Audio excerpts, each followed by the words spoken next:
back to animal tissues. Now I'll be continuing my part 2, connective tissues. From the name, it has something to do with connections. Connective tissue has something to do with connections. And why these connections? They're talking about the blood, talking about the bones, the blood, the bones. Now these are the connecting interlink of our bodies, the blood, the bones. Now I'll start with the blood. The blood contains the blood is placed into plasma, and plasma is the liquid part, the colorless part of your blood, which contain proteins, salt, and hormones. The plasma contains proteins, salt, and hormones, and it's through this plasma you have the white blood cell, the red blood cell, and the platelet. Now I would like to go deep to a part called the hemoglobin. The hemoglobin is the ion compound that gives blood its distinct color. It gives blood its distinctive color, that is red color, and hemoglobin is an ion compound. So hemoglobin helps also in the transportation of oxygen, and in the human body, through respiration, you can't just transport oxygen as oxygen. You transport oxygen by exohemoglobin. Now, most important function of the blood is transportation. The most important function of the blood is transportation. Transportation of what? Transportation of oxygen. And most of the oxygen are transported as exohemoglobin. Now, the hemoglobin carries oxygen and supply it in every cells of your body. The hemoglobin, I'm telling you, the ion compound that gives blood is distinctive color carries oxygen and supply it to every cell of your body. Now let's talk about the brain in terms of the usage of this oxygen. The brain, which is 2% of your body mass, the brain uses oxygen than any other organ in the body. This makes it easily susceptible to demand when there is shortage of oxygen. So when there's shortage of oxygen, the brain do not function, malfunction. Why? Because it uses a higher percentage of oxygen than any organ in the body. Now if you come down to the heart helps in pumping of blood all through the body. Fine, the heart pumps blood all through the body, and now the heart causes enough pressure in order to pump the blood. The heart causes enough pressure in order to pump the blood. Why?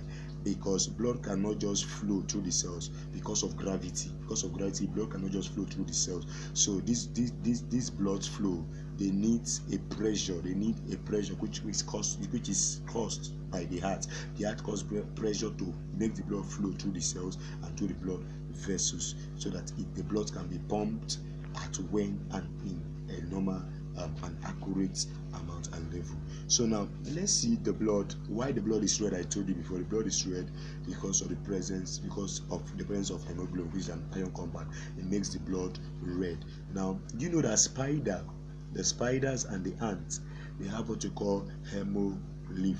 Hemolymph means they have a copper-based pigment. Hemolymph is a copper-based pigment in them, which makes their blood to be blue. The blood of a spider is blue, the blood of an ant is blue because it has what's called hemolymph, and hemolymph is a copper-based pigment. Now, going down to the white blood cell, which is seen as leukocytes, they help you to fight against foreign bodies like the parasites and the virus. Fight against foreign bodies, pathogens, anything that can cause disease, they fight against it. And most times when the white blood cell goes to fight, most times few of them dies on the process, majority survive and comes back. And if there's any injury in any part of the body, the brain sends the white blood cell to go and indicate through the nerves and the melatonin, nerves impulses just to go. Then when the white blood cell gets to that place, there's injury.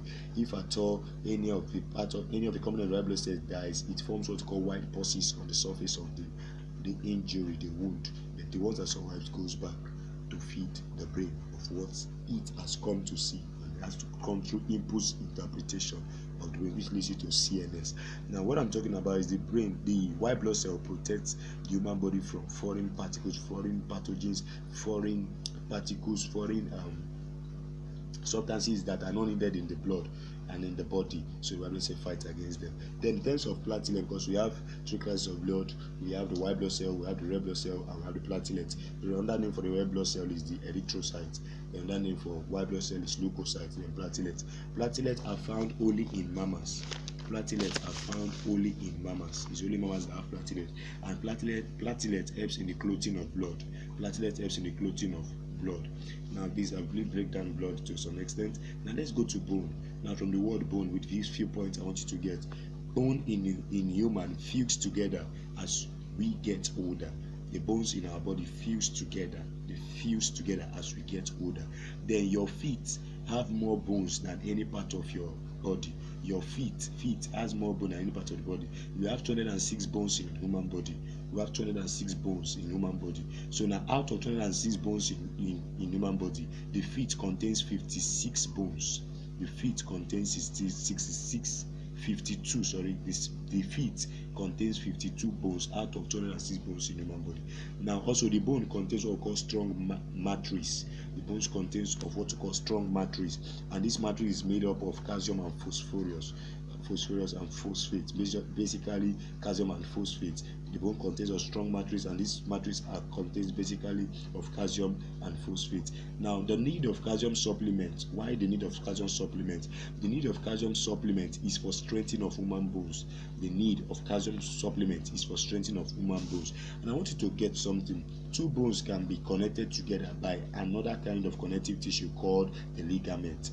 Two bones can be connected together by another kind of connective tissues called the ligament. Now, the ligament talks about bone to bone connection, while the tendo talks about muscles to bone connection. Get it? The ligament talks about the bone to bone connection. The tendo talks about the muscles to bone connection. Now, let's like us to get some few points about cartilage. Cartilage is found in your nose and in your ears. Cartilage is found in your nose and in your ears.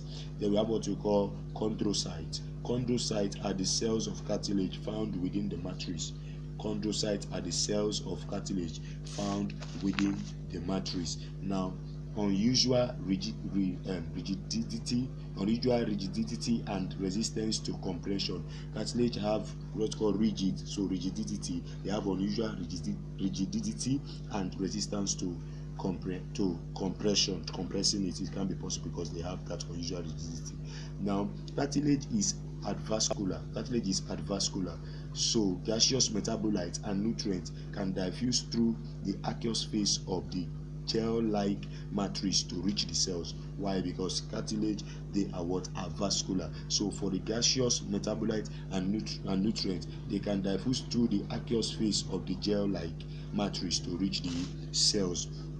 Now, I want to get something about the bone again. The bone consists of cells, the bone consists of fibers, the bone consists of ground substances. But in addition, the extracellular components are impregnated with minute crystals of calcium phosphate in the form of mineral, which is seen as hydroxylapatite.